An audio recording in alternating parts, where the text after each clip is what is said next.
I do. That's old. So that's from like the 60s. Is it really? Because every other picture I tried to file was too big.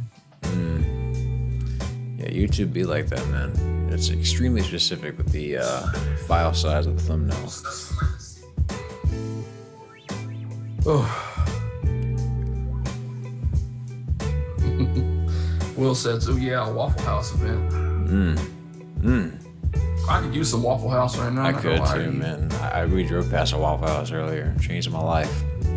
I saw it and I had a revelation. I was like, if I just could get Waffle House. I was so tired. I was like, if I could just have Waffle House one more time in my life, I think I'll die happy. Well, it's very warm in this room right now. Also, I can't figure out why our numbers are like weirdly off center. Okay, I see why now. I gotta mess with that. That's not correct.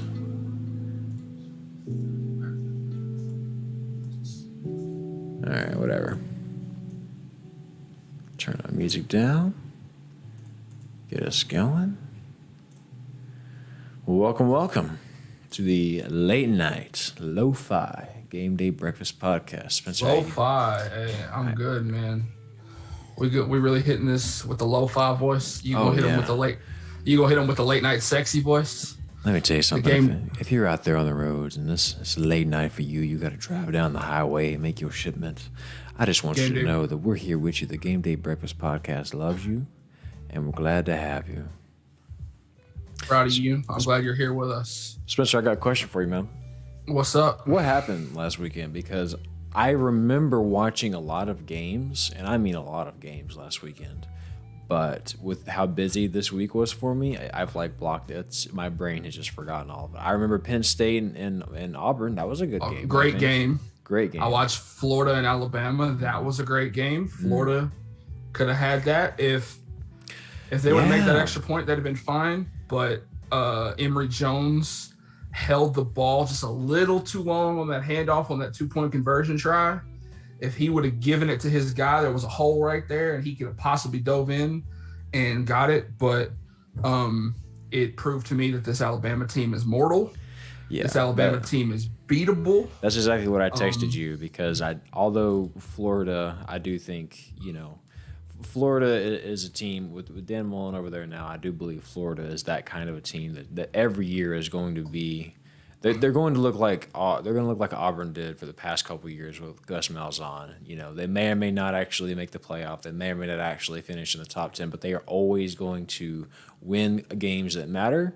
They just may not be able to put together a complete season. So this is a Florida team that I think could have beat Alabama. And honestly, seeing them on what some would consider a down year, you lose Kyle Trask, you lose Kyle Pitts. This is a down year for them. Kadarius Toney. You lose Kadarius Toney. This is down, and like I said, I mean, this is a very mortal Alabama team. Maybe. Because you know how they are. Nick Saban gets them better every single week. So we'll see what happens. Alabama doesn't slow down. No, if you're going to beat them, you got to beat them early. Yeah. And Florida had the best shot at it. Exactly. Good is not good enough. But that's an interesting point, though. I was gonna ask you about that. Auburn and Penn State. That was a good game. That was the officiating in that game was god awful. Yeah, James Franklin, number one, out coached. I forget who Auburn's new coach is. I'm so used to it being Gus Malzahn, I forgot the new guy over there. Is it Josh Heupel? I think Josh Heupel. It's something with his last name. It's the guy who used to be at Boise State. Yeah. Boise State's previous coach. James Harrison. Last name is Harrison. Brian? Yeah, I think so. Something Harrison. But, obviously they had the home field advantage. They outplayed Auburn for the most part the entire game. Bo Nix did the best he could. He threw some good balls. But the officiating, obviously, was what really kept Auburn in the game. And honestly, to me, James Franklin just outcoached him. And what I mean by that is there was one play, I'm sure you saw towards the end of the game, where Penn State was backed up on like the 1 yard line, right? This was just after Auburn was going forward on 4th down. Penn State got the stop, but they're backed up on their 1 yard line. Almost had a safety from running it up the middle, and then they throw that 50-50 ball out there to where you either aren't going to catch it, or you're going to catch it, or it's going to be pass interference. but you always put it out of range of the other guy, so it's not going to get picked off. It's either just going to be a wasted down or it's going to be a PI or a catch. And they got a PI out of it and moving 15 yards, and they were able to take the rest of the clock off. It was a brilliant idea to go ahead and do that. Just go ahead and just give your receiver a chance and give the defense a chance to give you something. We always say ball don't lie. Well, that PI certainly got called, and that was enough to go ahead and give them the game. Mm-hmm. Yeah, I mean, and like I saw a graphic on, obviously that was a ranked versus ranked game. Game Day was in town. It was the whiteout for Penn State. Yeah. And like I was watching Game Day. Lee Corso is such a troll, bruh. Because they were talking about the environment at the whiteout at Penn State. Yeah. And he was like, he goes, if the whiteout was so good, why are they 6-6 in whiteout games? Yeah. And I mean, and he's got a point. And then, but somebody else brought up a good point. He goes, because they always play important games during the whiteout. They're always playing against like Ohio State or somebody like that. And I'm like, that makes a hell of a lot of sense too. Yeah. But they were talking about the environment. He goes, the best environment in college football is LSU down in Death Valley in Baton Rouge. Here's what I'll say about that. It was funny. You and I are big SEC fans. It was funny for him to say that. But to me, if you want to talk about the best, I don't know that it's the best. Is it the most dangerous place to play? Probably. I do think it's probably the most dangerous place. If you're going to be on the road at night, you don't want to play in Death Valley. That's the last place you want to play. No. As far as best, I think I'd rather be at that Penn State. There was one moment, oh my God, so you want to talk about just an all-American wonderful moment, all right? I was watching this game. It's late in the fourth quarter, right? Penn State's up. Things are starting to finally swing their way after some of these bad calls. It's the whiteout game. It's beautiful. The entire stadium looks like it's snow. And then for some reason, they were playing Phil Collins in the air tonight. I can feel. Oh my God! It was the most. It was between plays. It was like it was during a timeout or something, or after a commercial break. God, it was such a vibe. It made me feel so many things. I wanted to be there. I wanted to be there for that. I want to be singing in the air tonight with everybody else dressed in white in the middle of this really, really close game. That's the kind of thing that you look at college football and go, yes, I want to sing. Florida had that Tom Petty song stuck in my head all day Saturday. I Won't Back Down. I don't even know what this song is. I Won't Back Down by Tom Petty. Because Tom Petty was from Gainesville. And when he died in 2017, the game after that Florida played at home, they sang that song, and now it's like their jump around type of thing. I gotcha. Yeah, exactly. Will just such an incredible atmosphere, man. Yeah, for sure. I do want to ask you though, because you mentioned the two big close games were Florida and Alabama, and then there was Penn State and Auburn.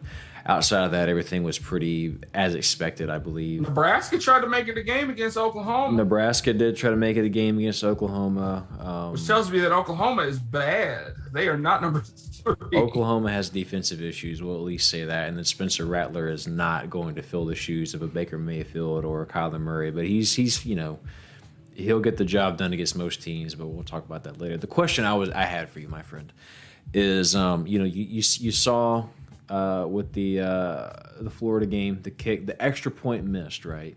You saw with the Dallas game, the extra point missed that potentially cost them the game against Tom Brady and the Bucs down in Tampa Bay a couple weeks ago.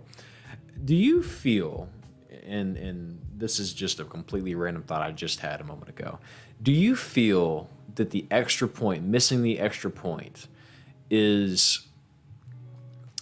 Do you think it is good for the game that that's a possibility that can happen, or it's fine? Do you think it's fair? Do you think it's just like a random thing that could potentially ruin a game? I mean, I don't know what the statistics are about made extra points, but it's a high. Yeah, made extra points are very high, of course, and it's like it's always a 50-50 shot on whether or not you can make the snap. Could be bad. The hold could be bad. Right. The kick could just miss it. So it's a fair part of the game. But if you think about the grand scope of football, kicking in football there's no equivalent to kicking like a field goal or an extra point in any other sport. Well, right. I mean, it's like when you get a 3-pointer in basketball, right? There's no 98% of the time you're going to get an extra point off that 3. There's no you chance. get a foul on a 3-point shooter. Right. There's no 2 or 1% chance randomly that your 3-pointer turns into a 2-pointer. Like, just imagine that. Put that in the context of another sport. Like, just imagine that that LeBron hits a 3-pointer, right?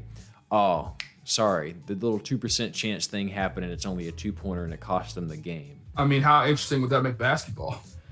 I don't know. I think I'd hate that. Right? Because I hate it too, but it would be interesting to watch. I don't know. I just I understand missing field goals because that requires skill. It requires strategy to get down there. But to me, man, and I even understand going for 2, right? I mean, at certain points you're gonna have to. Right. If you get behind the numbers like that, if you miss an extra point, you're gonna have to go for 2 eventually. For me, I almost wish that we could just eliminate extra points from football and just give people 7 and be done with it.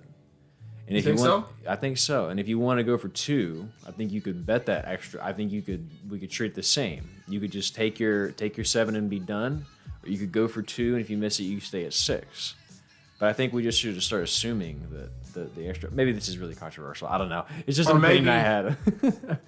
Here's my idea. You could do it like they did on the old NFL street games.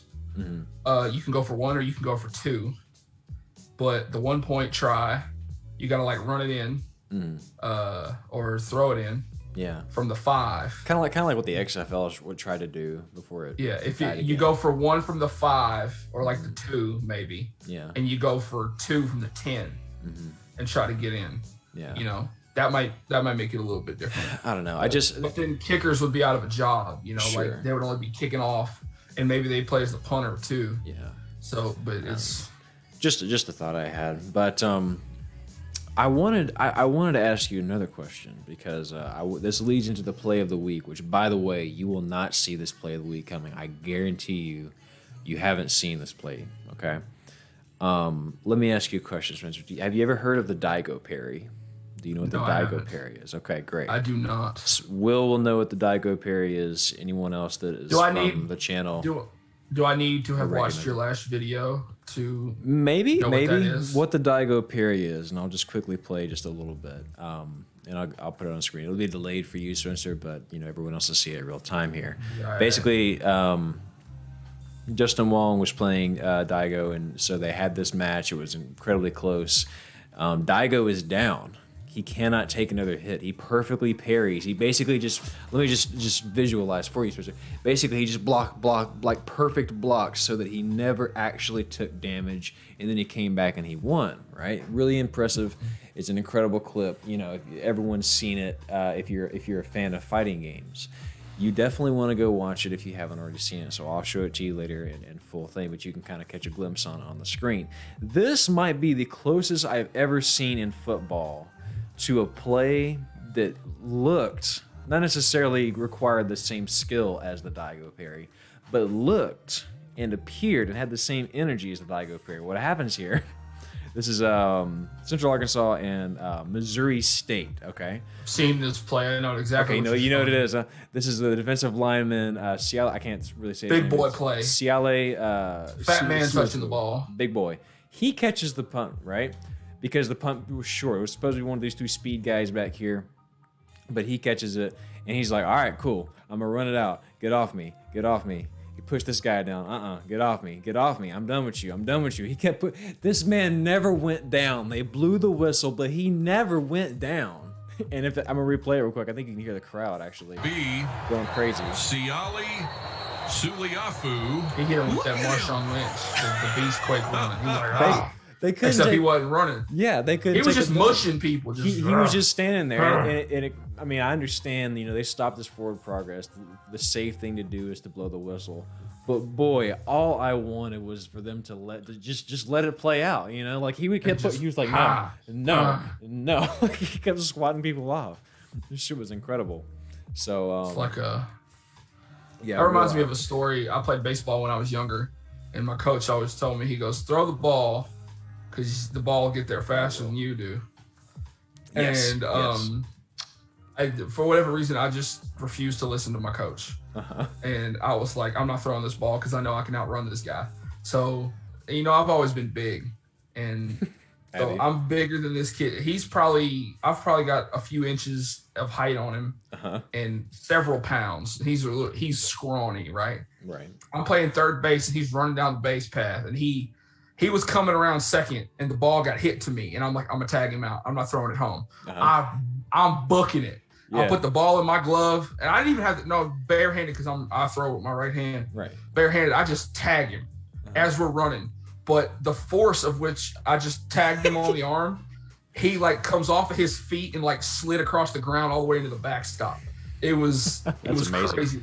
You know, and then he tried to do the same thing to me a few minutes later, and he hit me and just bounced off. Oh my god! Like, yeah, man. I was running like full force to home, and he tried to tag me and he got me out. But it was a semi hit in a Prius. We just outweighed him. You were a completely different weight class.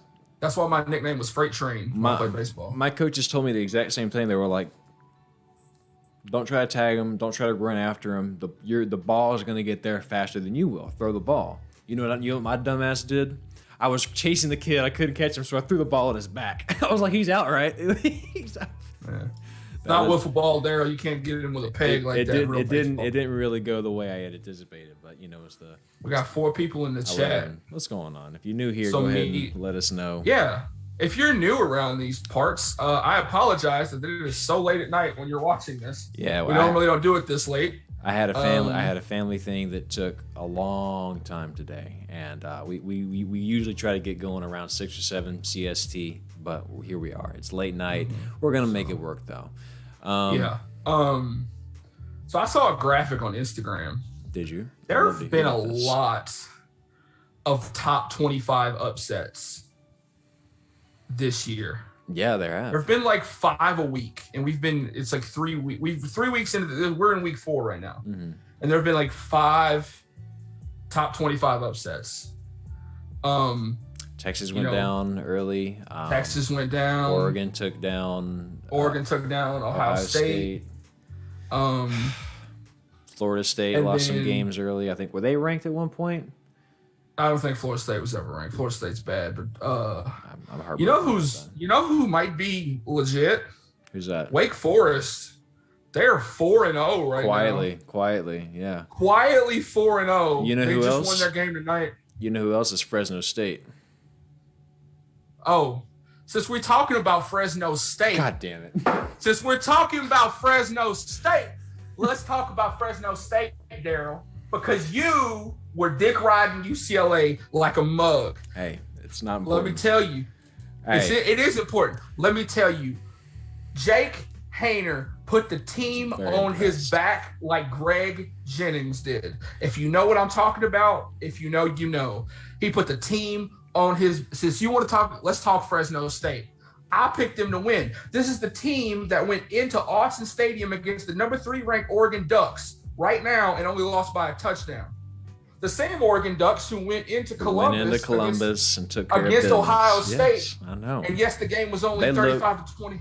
Oh, yes, the game was only 35-28. They looked like Baker Mayfield's Oklahoma back in the day. I was expecting somebody to pull a flag out and hit it in the game. Was not that close if you look at the stats. But Fresno State took it to Oregon. Yeah, Fresno State took it to Oregon. Oregon took it to Ohio State. And so this UCLA team, they beat a bad Hawaii team. They ran all over a bad Hawaii team that was 105th in rush defense. And they beat an admittedly bad LSU team. LSU's bad right now. I'm sorry. We probably shouldn't have been in the top 25. I don't know. LSU's bad right now. We got a bunch of injuries, beat up on, and I told you live on here, I was like, I'm picking Fresno State on the road to get this upset. You were, and I thought you were crazy. I gave you all kinds of shit about it, man. And at one point in the third quarter, it was 26-10 Fresno State. This Fresno State team is for real, bro. Let me tell you something, man. Let me tell you about the final drive. You kiss my ass. I still think UCLA is good, but the defense, I was impressed with Jake Hayner. I really, really was. I was very impressed. I was more impressed with how abysmal the UCLA defense was. There was no urgency on that last drive. They could have won the game. UCLA had no problem moving the ball. And they could have won the game. The better Were team you watching the same game I was watching? Yes, I was. Because it was 26-10 in the third quarter, and UCLA couldn't do nothing. But it doesn't matter. But Spencer, Fresno State's defense kept stopping them. They were. Did you see the seats where they both went like tried to go forward on fourth down and stopped them? They made adjustments. Who was up? Who was up on that famous Jake Haener drive when they came back? Who was up at that moment? But were they up when the whistle blew? But it doesn't. Were they up when it was? Were they up when there was 3 zeros on the clock? Let me tell you something, man. You can kiss my whole asshole. All right. UCLA was the better team. 8 out of 10 games, UCLA wins them. I disagree. They caught them off guard. I disagree with you. Caught them off guard. Jake Haener couldn't walk. I have nothing but respect for Jake Haener. And he took him like 94 yards in like 45 seconds. He was slinging it. I agree. I've been wanting this smoke with you all week, but I didn't say nothing after the game. Because anyway. Well, I think shout out to Fresno State. I think the problem was the UCLA was sitting back in deep coverages the entire time. They were sitting back in the zone. They weren't playing. If they had played close, if they had played aggressively, if they had played more man coverage, some things like that, it would have been different. But they sat back. They wanted to keep everything in front of them. And what that did, and that's good when you're trying to stop a Hail Mary. That's good when you're trying to just stop deep passes. But he kept throwing underneath, right? He kept throwing underneath. They were able to get in and out of bounds. They were able to walk down the field, stop the clock. They never made the adjustments they needed to. So to me, UCLA's problem is defense. Offensively, I think they're fine. I think they got off to a rough start against them, but they figured it out in the fourth quarter. But did they win the game? Well, they would have if their defense would have made the adjustments they needed to. But again, props to Jake Haener. I give Jake Haener credit, all right? I give Fresno credit. They played a hell of a ball game. They had a hell of a game plan. All I'm saying is this UCLA team is still good, all right? I disagree with you. I think they could win the Pac-12. I do. I disagree with you because Oregon is in the Pac-12. No, I think that they are on Oregon's level. I'm telling you, man. I don't know. You can't and no hard feelings. Just had to get on you a little bit because you got on to me for picking LSU over UCLA. It's all love. It's all love, man. I had to get on you about this Fresno State UCLA game. But yeah, it was a fun weekend. It was a good football. Weekend. And we got a good one coming tomorrow, man. This game happened at like 1 o'clock in the morning, and I only watched like the fourth quarter. I was like laying in bed like half asleep. And I was like, because I saw the score, and I was like Fresno State. For me, it was like Christmas morning. You were like, I'm about to shit on this motherfucker come Friday, bro. I'm about to end this man's whole career. I know, exactly. So that's the world we live in, though. But what you gonna do? Well, we got a big day of football tomorrow. We got some games coming up. It's fun. It's conference week. Conference play starts this week, and we can talk about for a lot of teams the best rivalry trophy in college football. We do. It's Skillet week. Tell the people about the Skillet. If you were new here, Will, you're not new here. Will, you're still here. If you were new around here, Texas Christian University and Southern Methodist University play in college football, there are trophies that rivalry teams play for. TCU and SMU play for the Iron Skillet. It is literally a cast iron skillet like you would cook with in your kitchen. This tradition was started way back in the day because of this rivalry. This rivalry is a rivalry of proximity. It is a rivalry of these are two private Christian, these are two private religious schools. Yes. SMU is I kept wanting to hop in and help. I kept wanting to hop in and help you out, but I was like, I know what he's trying to say, but I can't think of the words. TCU is in Fort Worth. SMU is in Dallas. They're right next to each other. And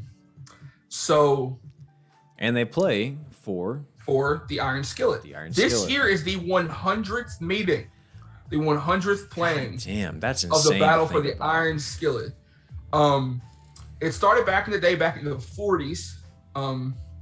I believe it started back in the 40s, when, which if this is the 100th playing, how could it be started in the 40s? It had to start in 2020. I mean, in 1921. That has to be the truth, right? Maybe they played for something different, or maybe this is the 100th time these two teams are playing each other. But the story I read was the Skillet was started in 1946. There were some SMU fans tailgating outside of the TCU SMU game. Okay. TCU's mascot is the Horned Frogs. There was a TCU fan cooking frog legs in this iron skillet. The same, if I'm not mistaken, it's the same one they still have. And and he was like, "Hey man, that's not cool. That's not fair. You can't be doing that." And the SMU fan was like, "All right, whoever wins the game gets the frog legs and the skillet." And then I think TCU ended up winning the game, and so they took the skillet, and they've been playing for the skillet ever since. Yeah, as it stands, it looks like the Horned Frogs TCU holds a 51-41 edge over the Mustangs. Seven ties over the years. Seven ties. Say 51-41. That only gets us Yeah. No, seven ties, which, to be honest with you, is actually quite impressive that SMU would be such an even series, right? A lot of these are very lopsided. Yeah, exactly. Especially considering that SMU is or that TCU is actually in a Power 5 conference. Although, to be honest, TCU SMU was a power back in the day. Right, SMU was a power back in the day. They were kind of the first school really to get busted for paying kids. They got the death penalty. They got the death penalty straight up. Yeah. That's the only time the NCAA. I think there was somebody that offered a kid a car for coming there. Like, hey, you want to? We'll give you which is, by the way. If only they had the NIL back in the day. Yeah, and nowadays that'd be perfectly fine. You can get a car. No big deal. So I have a genuine question. I need to look up the NIL rules. All right, let's get it. Because Nick Saban owns Mercedes dealerships, can he give his players cars under NIL rules? I feel like there's some because he's their coach, he probably can't do that. Some kind of conflict of interest. But then again, can his dealership sponsor? As I understand it, an Alabama player. So as I understand it, and don't quote me on this, okay? As I understand it, there's two legislations. One, of course, is name, image, likeness, and that's basically using your name for sponsorship and stuff. A car dealership, right? They say they want to sponsor you. Somewhere in town, a local business wants to do a deal with you. Fine, right? That is okay. There's another one though, that is essentially what can the university contribute to that. And again, this is the one that I'm pretty sure is still in the works, but it's essentially the university is now, the NCAA is now saying, okay, you can actually go above the student's cost of going to school, because usually it's just full scholarship, you give them that, you're done. But the NCAA is working something else now to where the school could actually provide something that would go above that.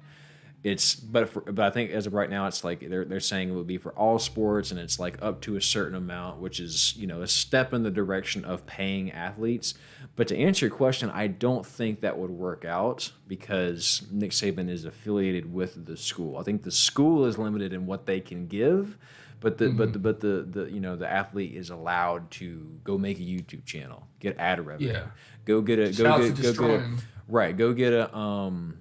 sponsorship from whoever or wherever. So they're allowed to make money off their name. Yeah, exactly. He's sponsored by cheese now. Which, by the way, if I was a college athlete, I'd absolutely want to be sponsored by a food.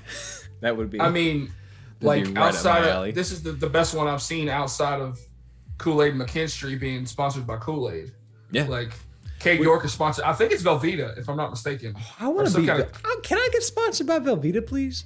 Velveeta, if you're watching this. Yeah, give us a call, Velveeta.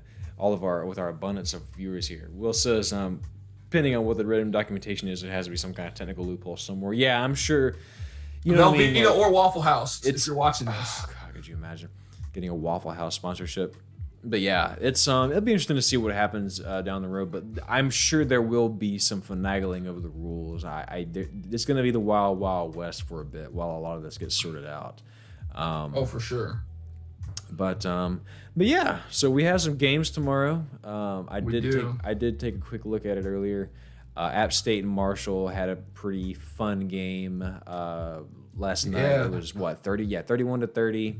31-30. They had that fake reverse the double reverse fake punt return, which was pretty impressive.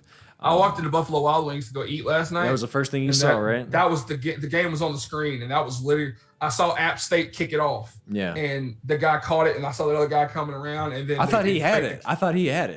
But I think the cameraman out, and the other guy was running the other way, and I was like, damn. I was like, Marshall just hit App State with the okey doke. I mean, you would think you'd see that more often on kick returns, right? Why not go for that more often? That would be fun. I'm sure. What you just talked about, Will, getting free food to be a lineman. There is a barbecue restaurant in Arkansas who is sponsoring the entire offensive line. That if I owned a barbecue restaurant, I think that's who I would sponsor because they're the Is the underside offensive heroes. line. Speaking of offensive line, I got problems. I got worries about A&M this weekend. Let's talk about some games, man.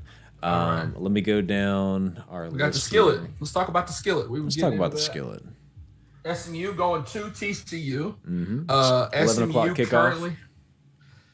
SMU currently holds the Skillet. They won the game in 2019, the last time this game was played. 41-38. It was a close game. Better team last year, big time.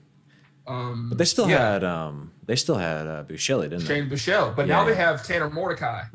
And Tanner Mordecai is really good.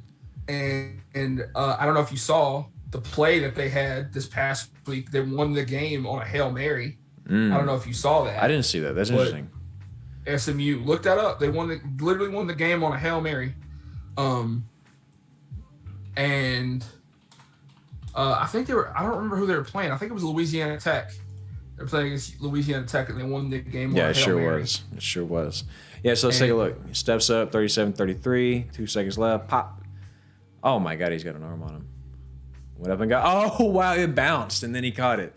Wow. Yeah. God, that has. Former Oklahoma quarterback Tanner Mordecai. He transferred from Oklahoma to SMU. Yeah, and he's playing well. Oh, and he is. What does he got right now? Hang on, I just saw a stat that I was. Yeah, on the season so far, 81 of 111, 1,023 yards, 16 touchdowns, 2 interceptions, compared to Max Duggan's 4 touchdowns and 2 interceptions. Playing in. Like I said, they're going to TCU, playing in Amon G. Carter. Both teams are undefeated. SMU's 3-0, TCU is 2-0. Both playing very sound football, not turning the ball over very much. I think there's going to be a lot of points in this game. I think so it's going to too. be high scoring like the last time, 41-38 type score. Yep. Give me the Mustangs here. I like the way Tanner Mordecai is playing.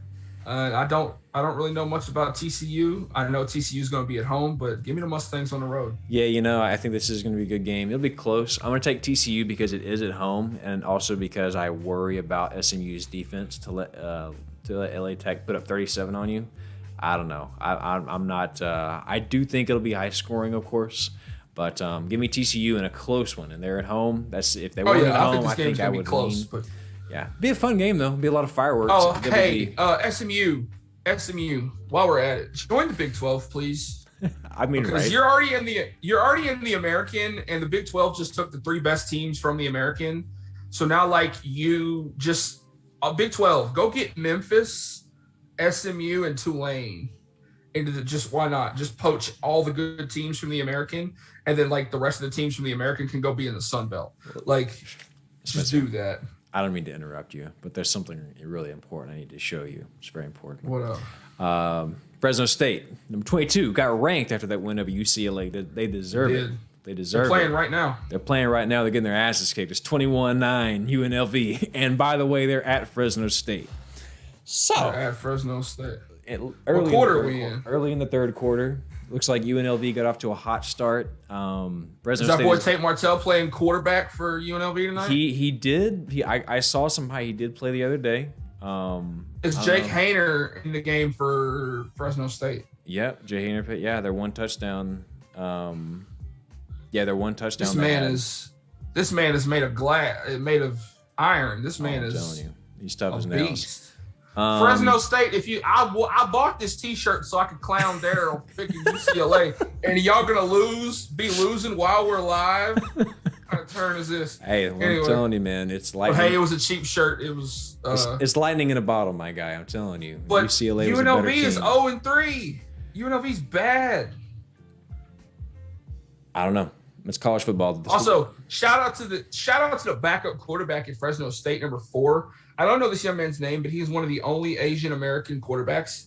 Really? In college football. There's 7 of them right now. I just saw a TikTok video about it. Oh, that's so awesome. It's really cool. And he's at Fresno State right now.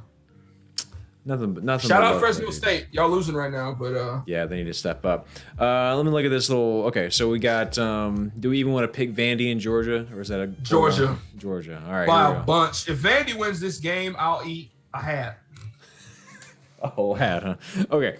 Here's one. Just real quick, we will take a look at your Tigers going to visit the Bulldogs, going to visit Mississippi State, Cowbell Country. Yeah, I'm worried about this game because the last time we went to Starkville was in 2019, and we roughed them up good. But the last time we played Mississippi State was in Death Valley, and they threw the ball all over us, and we lost by and a guess lot. what? It's going to happen again, too. It's probably going to happen again because LSU is bad right now. I think this is Coach Orgeron's last year. Not going to lie to you. Honestly, man, I was kind of thinking the same thing. I didn't want to say it. I tried to say it a couple of weeks ago. You got on to me. You were like, I've been watching some stuff. Way. I said that probably the LSU fan of me talking. I'm always out of water. But yeah, it's going to be interesting to see. LSU's bad right now. It'll be a good game because both teams defensively are not playing their best ball, but they're moving the ball a little bit. Yeah, but is LSU going to be able to score with Mississippi State running an air raid offense? Right. That's the problem. That's what I'm worried about.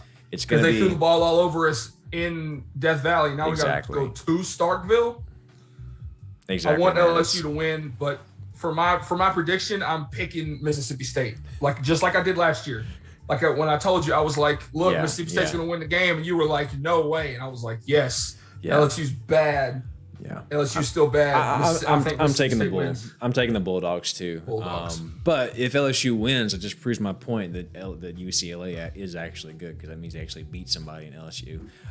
Will says. Also, hold on. Speaking of Fresno State, Will says you got hit with a mirror to become a clown. Well, I don't know what that means, but I think I know what you were trying to say. Yeah. Also, we were talking about how Nebraska made it a game with Oklahoma. This past week, one of my picks was real bad because I picked Tulane to beat Ole Miss, and they lost by 40 points. Ole Miss, Ole Miss put a dropped whooping 40 on them. They put 60. It was 61-21. They beat them by 40 points. Oh, I wasn't. Matt Corral scored 7 touchdowns. God damn. Which proves to me that Oklahoma is bad right now because they only beat Tulane by 5, and Ole Miss just put 40 on them. Beat them by 40. Put 61 on that ass. So Matt Corral, sleeper. Matt Corral. If I had to pick a Heisman winner right now, it's Matt Corral. Wow. Okay. I don't hate that. The Red Raiders, undefeated Red Raiders, going to visit the Longhorns in Austin. Guns up. It's gonna be an interesting little game, man. It's gonna be an interesting little game. I saw a thing. Shout out to 2008 when Texas Tech beat UT in Lubbock when UT was number 1 and Texas Tech was number 7 on that crazy Michael Crabtree catch. I remember that. Yeah, my dad was just watching the screen like. Yeah, they're in Austin. Yeah. I haven't watched a lick of Texas Tech this year. I don't know what they look like. The only thing I saw was that they got off to a slow start against U of H in their first game. I thought U of H was going to win that game because they were teeing off on them, and then all of a sudden here they came roaring back. But you look at their schedule, the wins they've got. It looks like So the U of H, they beat them 38-21. They beat SFA 28-22, and then they teed off on FIU 54-21. Again, not really playing anybody in those games, except for maybe Houston. Houston, always has a little. They got some fireworks down in H-Town every now and then. But of course, we know Texas. We know what they've been doing. They beat Rice and UL, but Arkansas put they got them pummeled by Arkansas. Yeah. Give me Texas. Yeah, I think so too. I think Texas is probably the better team right now. It's a new coach. At the end of the day, Sarkisian's got a lot of work ahead of him. This is a program that he's trying to implement an entirely new program. He's trying to an entirely new mindset, entirely new offense. They've been moving the ball well. It's just the red zone they've been having trouble in. But they were able to do just fine against Rice. Obviously, that's a different story than Arkansas. But it's just been sort of red zone problems, right? They've been able to move the ball, but just not been able to do too much else. So. Should be a fun game though. Definitely worth watching. Yeah. And then pop into the next one. We got number 14, Iowa State, going to quietly 3-0 Baylor. Ooh, Baylor's 3-0 right now? Quietly 3-0 Baylor. I don't know who they've probably been playing bad teams, but I can't find this damn game on the thing. I want to find it though. Give me a second. Where's it at? The people to see. Where's it at? That's right. Oh, here it is. I found it. It's got to be there. Yeah, so it has to be there, right? Yeah, this should be fun. Yeah, quietly 3-0. Let's tell you what, you want Baylor, if you're a Bears fan, this is exactly the game you need to get ranked. All right, you're 3-0. You beat a number 14 Iowa State team. You're probably looking at, you might be number 19. You might pop into the top 20 with this since you're 3-0. Baylor's wearing their all yellow helmets, yellow jerseys, yellow pants. Clean looking. I hate it, but at the same time, I see it and I'm like, ugh. And I'm like, oh, wait a minute. Yellow and green reminds me too much of the Packers. This is the ugliest fucking most beautiful uniform I've ever seen. That's how I feel. No, all yellow is clean. I don't care who's wearing it. I do have a soft spot for yellow. I don't care if it's West Virginia, Oregon, Cal. You rock all yellow. You're good. Yeah, I'm gonna take Baylor in this one. I think Iowa State's bad. I'm so glad you said that because for the longest time you've been like, no, Iowa State, Brock Purdy's pretty good. Let me tell you something. Iowa State might hang around. He's pretty bad, man. All right. I think Iowa State might hang around with some other teams in the Big 12, but give me Baylor. They're at home in that cool stadium in Waco by the river. Hang on a second. I hit the wrong button. I'm pulling up Audacity on accident. Let me try that again. Oh. Here we go. Okay, my apologies. Yeah, give me Baylor. Yeah, it should be. I haven't watched a lick of Baylor this year. Just give me Baylor. Yeah, you know what? I mean, obviously they're doing a lot of things right. Defensively, they're playing really well. Of course, they held Kansas and they held Texas Southern to 7 points apiece. Texas State tried to hang around with them, so we'll see. We'll see. Texas State tried to hang around with Baylor. You love to see it. Shout out Texas State. On. Exactly, a lot of Texas State friends here. But yeah, give me the Cyclones here. I do think that Baylor is good.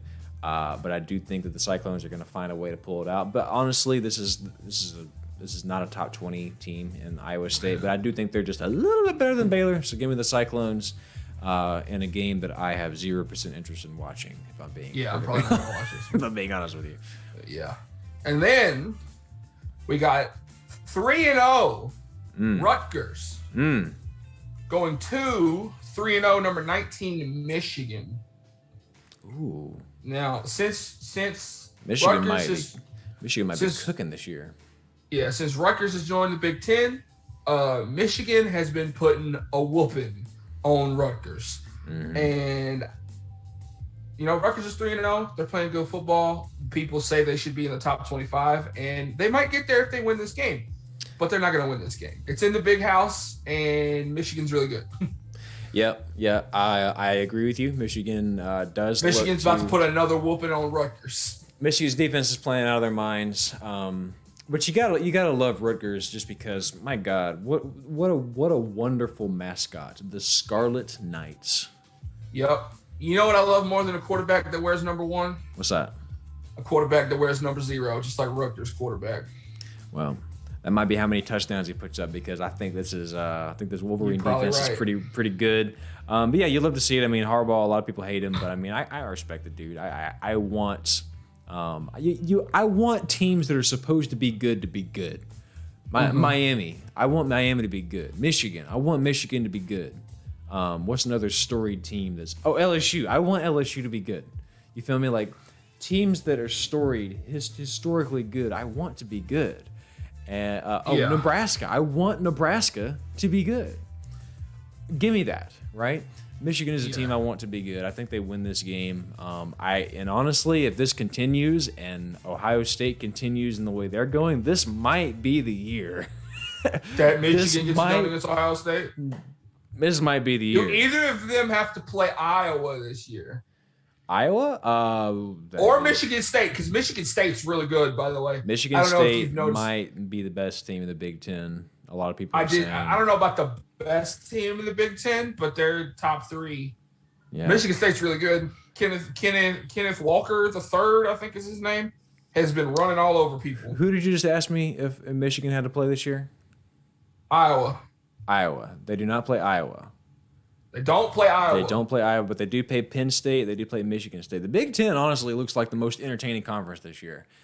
For real. They got some powerhouses over this year. The Big Ten might be the league to watch this year. And like if we're not watching the SEC, I think if I had to pick a conference to watch besides the SEC, it'd probably be the Big Ten. Yeah, it's just so defensive, right? Yeah. So that'd be a good one. But yeah, give me Michigan. I do. Michigan by I think a lot. I don't think. I think so. I think they are winning the entire game. I don't know that Rutgers ever has the lead, but nothing but respect to Rutgers. Hope they have a good season. Speaking of Big Ten, Wisconsin hosting the Irish. Oh, Nope, they're in Chicago at Soldier Field. Oh, are they? I didn't realize. Yeah, neutral site game between Wisconsin and Notre Dame. Jack Cohn is the starting quarterback at Notre Dame, and he used to play for Wisconsin, so he's going to be playing against his old team. Ooh, he might get a revenge game. Game day is going to be there, and Big Noon Kickoff is going to be there. Which, good Lord, a lot of press on this game.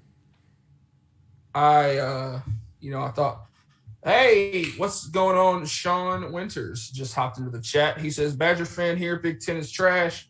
Penn State and Iowa are the best by a bit. I appreciate you, my boy. Yeah, thanks for stopping by, Sean. Yeah, if you're here from Daryl's video, from the video we made, I appreciate you. Yeah, man. Appreciate you being here. I promise you it's not this late at night. If you didn't hear us say that already, we don't do it this late usually. Yeah. Daryl had some stuff to take care of. So it was a long day for me, but I agree. I like Iowa. Iowa looks extremely good this year. I was very impressed with their game against Iowa State. But looking forward to see what the Big Ten does this year. And Iowa, they do look very good. And honestly, as the season gets colder, they're going to be even better. I don't know why. When it gets colder, you can start playing night games in Kinnick Stadium. Done with. Start scaring people. Now, honestly, when we were just talking earlier about like where I don't want to go play a night game at. We were talking about LSU. You don't want to play in Death Valley, of course. But I don't know, Kinnick Stadium. Kinnick Stadium at night. At night in the winter. Specifically in November, if you're ranked in the top 10. Forget about it. No, I don't want anything to do with that.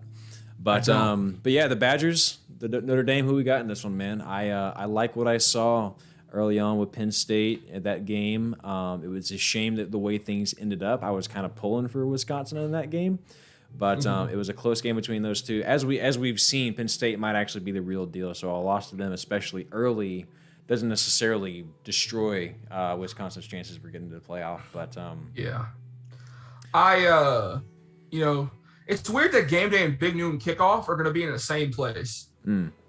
I figured Game Day was going to go to A&M in Arkansas because it's like highly ranked SEC matchup. But they like going to college campuses, though. That's the problem. But this is a neutral site game. It's at Soldier Field where the Bears play. Oh, you're right. Ugh. So Game Day and Big Noon Kickoff are there, which is weird to me because the game's on Fox. I'm disgusted. So you figure if Game Day and Big Noon Kickoff are at this game, and either one of them went to A&M in Arkansas, you would figure that SEC Nation would be at A&M in Arkansas, but SEC Nation's in South Carolina tomorrow. The press loves Notre Dame, man. What can you say? I mean, they're overrated. Wisconsin's going to win this game by probably 2 touchdowns. It's like last year. I feel like Notre Dame should not have made the playoff. I feel like A&M deserved that spot last year. And they did. Now, granted, the exact same thing would have happened. Alabama would have won. Alabama would have won like 52-25. But A&M deserved that loss. I guess it was Ohio State that actually played them instead. But you see what I'm saying? Like, damn it, I really. Yeah. Anyways, Notre Dame pisses me off. Sean, thank you. Sean Winter says he's a huge fan of Cycle Play, but I do work nights, so you guys can do this late anytime. Well, you know what? There may be another one this late. It's always a flexible time. We didn't really pick a time each week. It's just sort of like when we both finish. We try to go around 7 o'clock Eastern Standard Time, 7:30-ish. Sean says Notre Dame has been overrated my entire life. Yes, I agree. Ever since the first time Notre Dame got spit in my ear, ever since Manti Te'o's fake girlfriend, I have known from the beginning that Notre Dame was overrated. They played in their natty that year, and they were overrated because Alabama blew them out. Yes, God, that was the day I knew. I was like, I'm never believing in Notre Dame because I believed in them that year. I was like, I believe in Notre Dame. They got destroyed. I'm never believing in Notre Dame again. So, but yeah, this is gonna be a good game though. With that being said, fuck Notre Dame, but give me Notre Dame. I'm just kidding. Give me the Badgers. I think this would be a fun game. Badgers by 2 touchdowns. Defensively, I think they're going to be too much. It's going to be low scoring. It's going to look just like the Penn State game did. But yeah, I think the Badgers get it. What, like 20-9, 20-13, something like that. Something like that. Yeah, low scoring. And then we've got the game. That is affectionately known as the third Saturday in September. We've got the third Saturday in September. No, you lost me. We've got okay, I got you. I found Tennessee going to number 11 Florida. It's an annual rivalry. Tennessee hasn't beat Florida in a long time, and they ain't gonna do it this year. They ain't doing it this year either. No, sir. The Gators by a mile.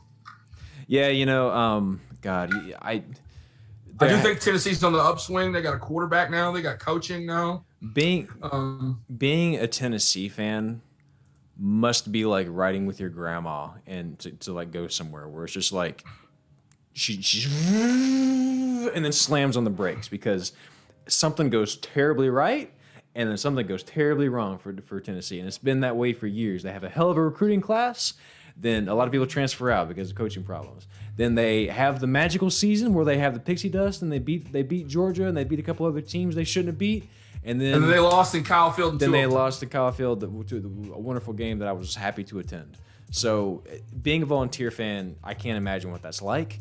But yeah, give me the Gators in this one. It's going to be at the Swamp. They're going to be on like fire. Scooter Magruder said, "Welcome to the Swamp. We're on the Gators. Get out alive." Yeah, man. Well, exactly. But it's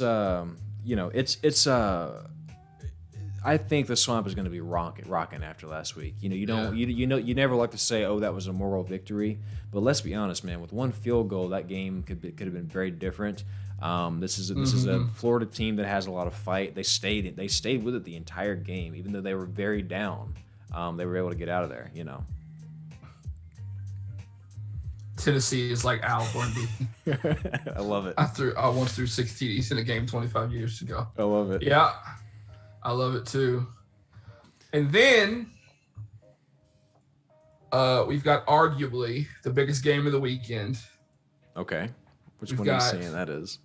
Texas A&M. Oh God.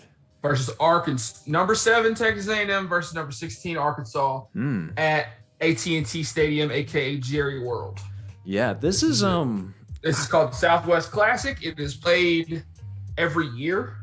And every year since A&M has joined the SEC, Arkansas has not beaten them. No. And for whatever reason, it always goes down to the wire. Yeah. Arkansas always plays A&M tough. Except for last year. And we've established that, except for last year. And we've established that A&M does not lose in AT&T Stadium. They don't. Nor do they lose in overtime. Right. But if it's 1 overtime, you're good against Arkansas. But if you get to 2 or 3 overtimes against Arkansas, you might be screwed. But the closer you get to 7, the better A&M looks. Yep. I mean, Arkansas has 2 wins in 7 overtime games. Do they really? So they do. What? I didn't know that. Way back in the day, they beat Ole Miss in 7 overtimes, and then I think they beat Kentucky in 7 overtimes way back in the day, 2000, 2001.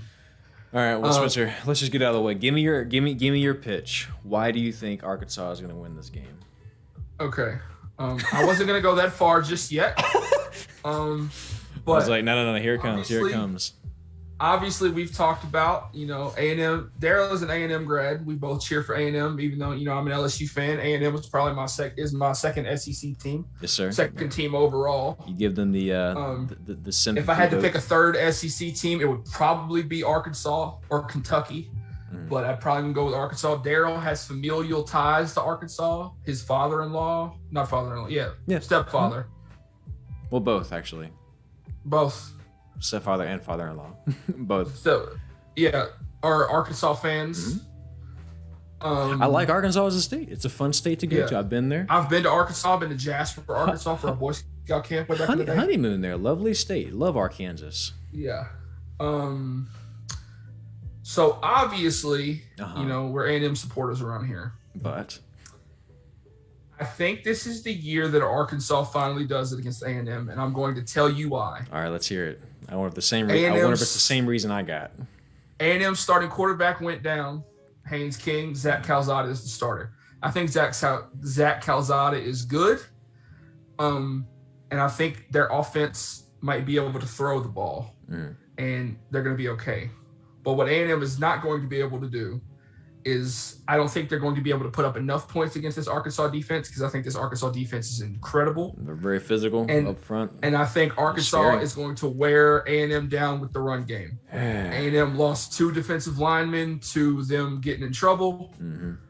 I think one did come back, if I'm not mistaken. Yeah, I think this game is bowling shoe ugly. I'm talking. It gives a little scoring. This game is going to be uglier than sin, bro. I'm talking. This game might be 10-7, 10-6, 9-6. This game is going to be ugly. Watch A&M do the exact same thing as the Colorado game and win 10-7 again on a last second touchdown. That would be incredible. I'll take it. We take those. But I'm going to take the Hogs in a close one in this one. I think this is the year they get it done. And is A&M top 10 good? I still have a bad taste in my mouth about that 10-7 win over Arkansas. Yeah, so do we. So I have opinions about that, Sean. So here's my take. All right, I'll get the spoilers out of the way. I think A&M is going to win this game. All right, and my reasoning. How'd you know I was picking Arkansas? Oh, I could just feel it because I almost picked Arkansas. The only reason I'm not is because it's a movie that I have seen 8 years in a row. Yep. It's going to be the same movie. Somehow, some way, A&M wins this game. Do they beat Bama down the road? No, they do not. Did they beat LSU down the road? Miss. Maybe. We'll see. Do they beat Ole Miss? A&M would definitely beat LSU. Ole Miss beats them, right? Are they top 10, Sean? They could be. But the one piece, my friend, what was A&M's strong suit last year on offense? Running backs. And guess which running backs of those they brought back? All 3 of them. All 3. Okay. Guess who's going to be out for this game? Anaya Smith. Well, I'm not even worried about that. But my point is, they brought back all 3. The 3-headed dragon. They brought back Cerberus of the running back core, right? What have they not done well this year? Run the ball. Offensive line is the problem. Up front, they lost a lot of starters on the offensive line. They have not been physical. It's been 50-50 each play if they've got blown off the ball. You saw it against Colorado. You saw it in like little spurts against Kent State. And you absolutely saw it this past weekend against New Mexico. It doesn't matter who we're playing. They're getting blown off the ball on at least half the plays, right? Zach Calzada, I'm not worried about it. He understands how to play quarterback. He has a hell of an arm. He's got a bullet. He's got the touch. He's going to be fine. It's going to come down to the offensive line play. The A&M defense is solid. I do think that KJ Jefferson is very talented. I think that the A&M defense is good enough to keep Arkansas to 24 points, 3 touchdowns and a field goal. I think that they're not going to let them score a single bit more than that, and that's good for offensive like Arkansas. I don't think either team scores that high, to be honest with you. We'll see what happens, but the point is, I don't think Arkansas scores any more than that. If the offensive line can play well enough, give Calzada time, just get the run game going a little bit. If either one of the running backs gets to 100 yards, A&M wins this game, but A&M's offensive line has to step up. If they do that, I think they win this game. But if they keep getting blown off the ball all 4 quarters, it's over. Yeah, I think it's going to be the best game of the weekend, to be honest with you. Yeah, we'll head to dip out. Yeah. I think it's going to be the best game of the weekend. We're obviously going to be watching it, probably texting each other the whole time. Oh, yeah, it'll be fun. But yeah, close. Super close this game. Oh yeah. Give me the Hogs. It'll be a classic, Southwest classic like we get every one. Yeah. But yeah, give me A&M. This game is always good. It's always it's always entertaining. It wasn't. It's always stressful, for me at least. But last year it was at Kyle, so yeah. A&M blew out. Last year was wonderful. I did enjoy last year's game. It was close there for like the first quarter, and then it was so. Yeah, but yeah, that's a scary game to think about. But it's the hand we're dealt. And real quick, I do want to say. I'm not going to dwell on this, but look out for NC State and Clemson. I think Clemson wins this game, but I think NC State might sneak upon them. Might give them a run, yeah. Might give them NC something. State's good, man. But, NC State is always just solid, right? Yeah, exactly. They're always kind of around. They always win a game. They're always probably going to win 8 games, and they might give a top team a run. Going down the list here, Alabama is going to take care of business against Southern Miss. Oklahoma will play West Virginia. Mississippi Sports Show. Big Southern Miss fan, the guy that hopped in our chat a couple weeks ago. Oh, yeah? Big Southern Miss fan. We're subscribed to his channel from our channel. Hell yeah. He does live streams and game previews and stuff like that. It's pretty cool. It's fantastic. Yeah, I think tomorrow's going to go. All the ranked teams are going to blow people out. I think Ohio State's playing like Villanova or something like that. I saw an article the other day that said BYU is the best non-Power 5 team in college football right now. Probably. I kind of agree with it. They're really good. But we'll see. You know how that goes. Who do they have on their schedule that would be a real hiccup? Let me look at that. I'm kind of curious. Yeah. Do they play Coastal this year? It's between them and Coastal because Coastal's really good. They don't play Coastal. They do play Boise State. They play Baylor. They play Washington State. They play Baylor? They play Baylor for whatever reason. Future Big 12 matchup. And then, of course, they play USC on a rivalry week. So that'll be fun. I don't know. We'll see. BYU could very well win out, though. Yeah. There's a quality win against Utah, quality win against can we Arizona talk State. about USC's backup quarterback, Jackson Dart? Dart. What a name. He's a quarterback, and his last name is Dart. What a name. This kid's a beast, man. He had like broken ribs, and he put up a bunch of points against Washington State. I like Arkansas's linebacker, Bumper Pool. That's just a good Bumper Pool. That's such a good name. He's playing in this game. Such a good name. Who else is good? We got Kool-Aid McKinstry. We got Storm Duck. We got the Storm Duck. I forget. Well, what about Demon Clown? Isn't there like Colonel Booty? Isn't that what somebody's name? General Booty. General Booty. Oh. He's in junior college right now. I'm naming my kid that. He's lighting it up. Oh, I love that. Let's talk about some uniforms, Daryl. I'm gonna say you got some uniforms for me before we wrap it up. I do. SMU. We showed you last year their all white get up with the D on the helmet and the Dallas because they're in Dallas. They have debuted a blue version of their Dallas jerseys, and this thing is clean. And this is the one that we're in this week? I believe they're wearing it this week, even though they're going to be on the road. Good game. Let's take a look. Too cold for SMU. Frogs of War. I'm looking for the SMU. Could be on Twitter or their. Say, well, let's just do this. Page. SMU equipment. Twitter. I don't know if they have. I'm looking for it, man. I'm gonna find it. Here we go. I think this is it.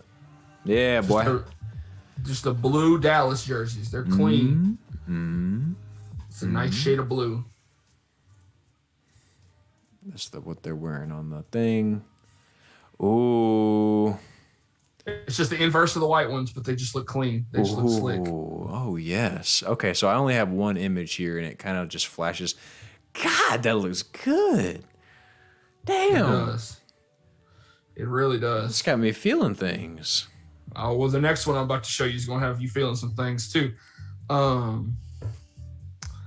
That's all. Yeah. Okay, here we go. Oh, yeah.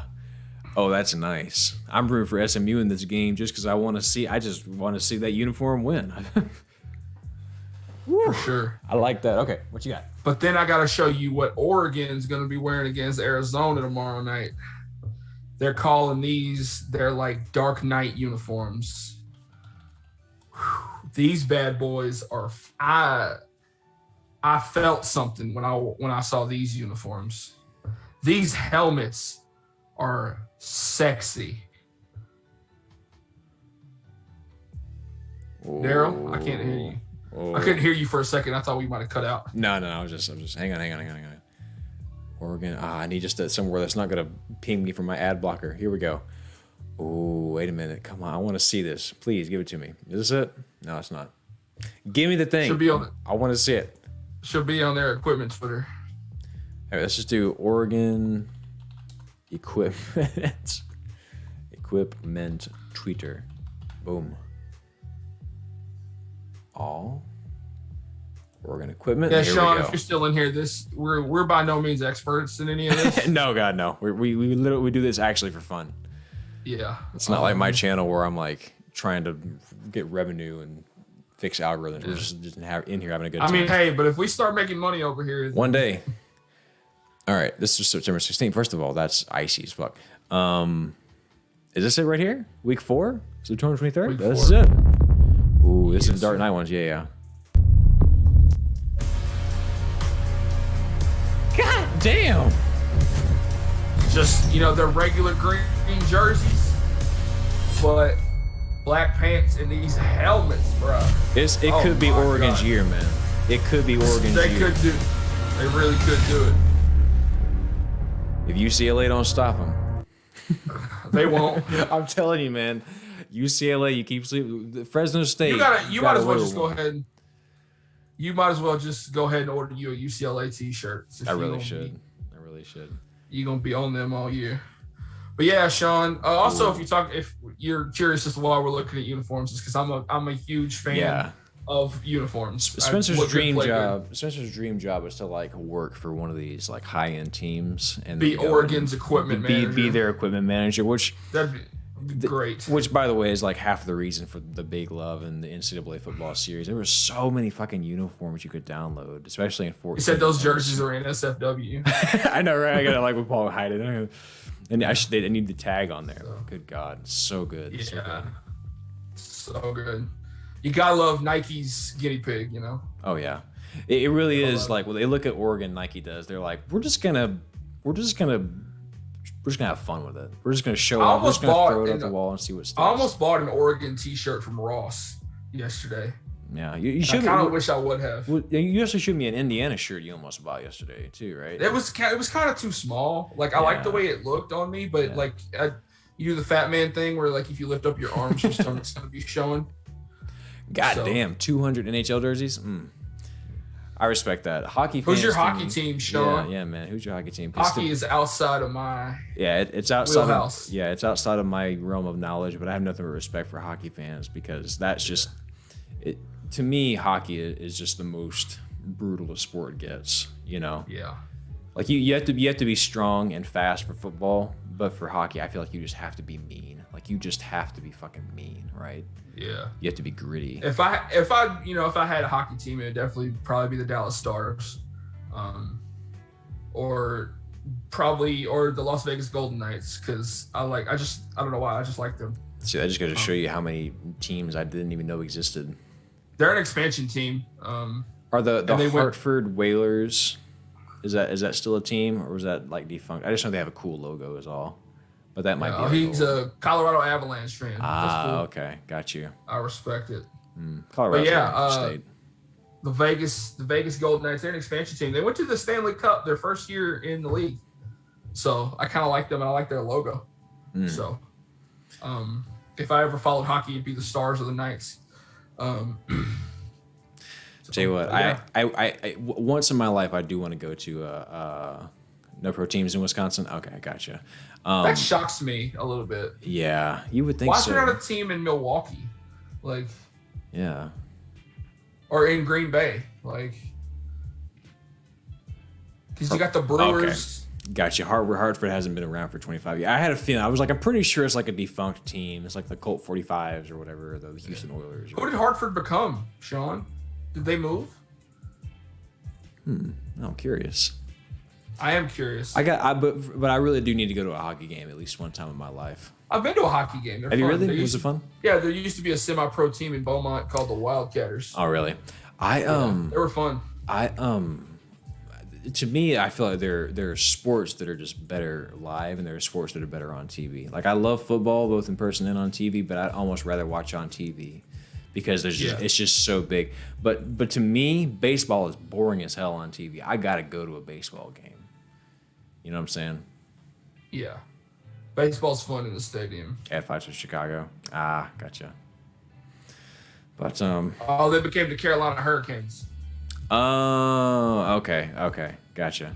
Cool. By the way, I like the Hurricanes logo. It's like a. I gotta give props to the NHL for like letting their teams be named interesting things.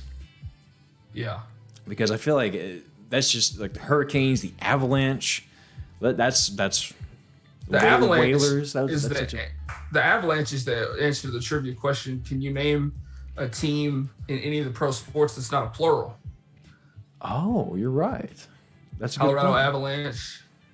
There's several others that I can't. I can think of a lot of them in college football. Crimson Tide, Green Wave.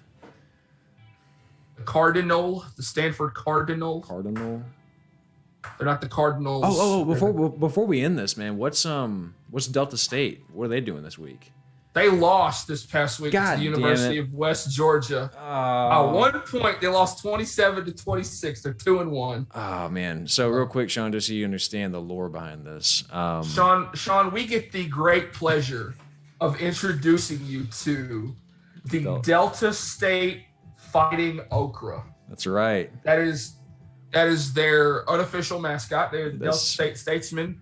They play Division III college football in Cleveland, Mississippi. And this is their just nightmare fuel of a. God, I don't want to save it for the love of God.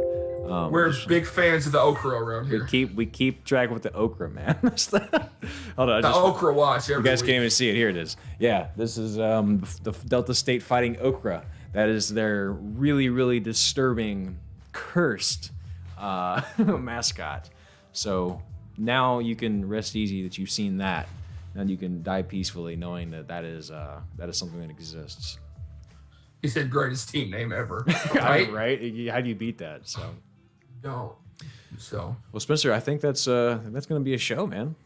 Yeah, it's hot in this room and I need water. Yeah, I need water too. I got 2 cups, and neither one of these motherfuckers has anything in it.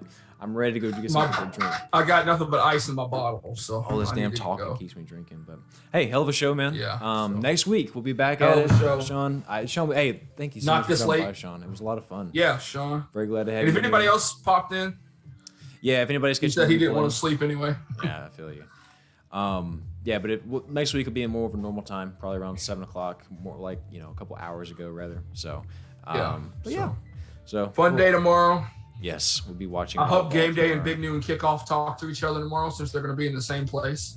That'll be very fun. Yeah, and Sean, there's a new cycle play tomorrow, so look forward to that. It'll be 11:00 CST. So, yeah, Sean, thank you for being a big fan of Daryl's channel. Thank you for enjoying our video enough to come over here and watch this. Thank you for being like the first non-person we know to show up in here, man. Yeah, so. it's usually all of our friends. Yeah, hopefully we'll have a handful next week of people. So, well, all right, it's been a hell of a day, Spencer. As always, a pleasure, my friend. And I hope Fresno State pulls it out because if not, you're in trouble.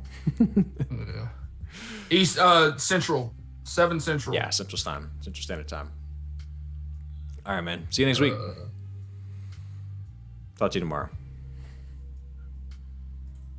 Ooh, baby, Fresno State. It is 28-21 Fresno State right now.